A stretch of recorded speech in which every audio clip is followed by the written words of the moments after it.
Hello everybody, my name is James, hope you're doing well and welcome back to another video. And today we're going to be talking about some updates on Sergio Perez's future, as well as what's been said about Red Bull ahead of the 2025 season.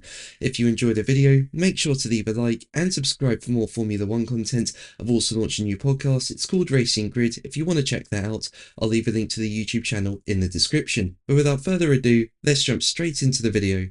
So let's start with Sergio Perez, with more being reported about his future.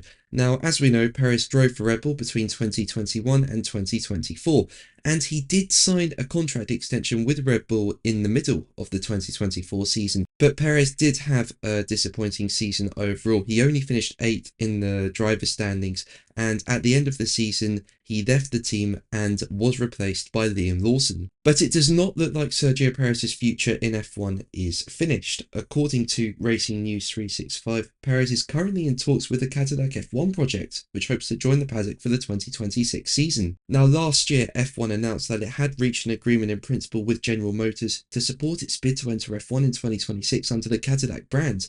And it seems the official green light could be coming soon, with the race reporting at the end of January that Cadillac's proposed Formula 1 entry is now in the final stages of approval by the FIA, and a decision is expected in weeks. Now, the American team is looking for a driver with experience, and Perez is a very experienced driver. You know, he's been in Formula 1 since 2011, and he's picked up multiple race wins, and he's driven alongside Max Verstappen at Red Bull. So yeah, Perez does bring a lot to the table, and you look at some of the things he's done in his career. I mean, in that Racing Point, for example, in 2020, he went from the back to first. You know, that was a midfield car. That was unbelievable. And while he did not have the best time overall at Red Bull, you've got to remember 2021, and he was so important in helping Max Verstappen win the title that year. And what he did in the Abu Dhabi Grand Prix, holding up Lewis Hamilton, that was crucial for Verstappen. But let's move on to Red Bull, with some big comments being made ahead of the 2025 season.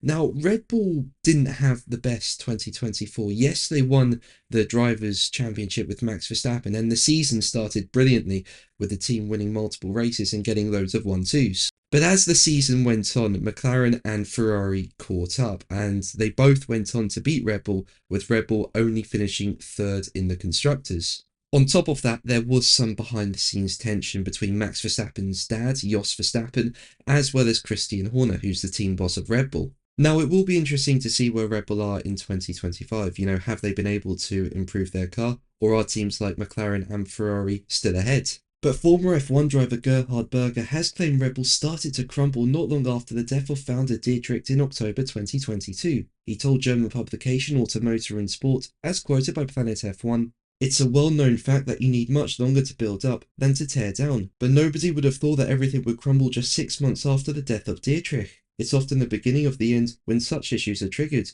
Formula 1 is so complex and so competitive that you can only be successful if everyone in the team pulls together, if everyone is in agreement and communicates well with each other. The Red Bull brand has always radiated cheerfulness and a cool image. Suddenly, everything has changed." But what do you think? Let me know in the comments below. But that's going to be the video from me today. Thank you ever so much for watching. Make sure to like and subscribe for more videos, and until the next one, take care. Bye.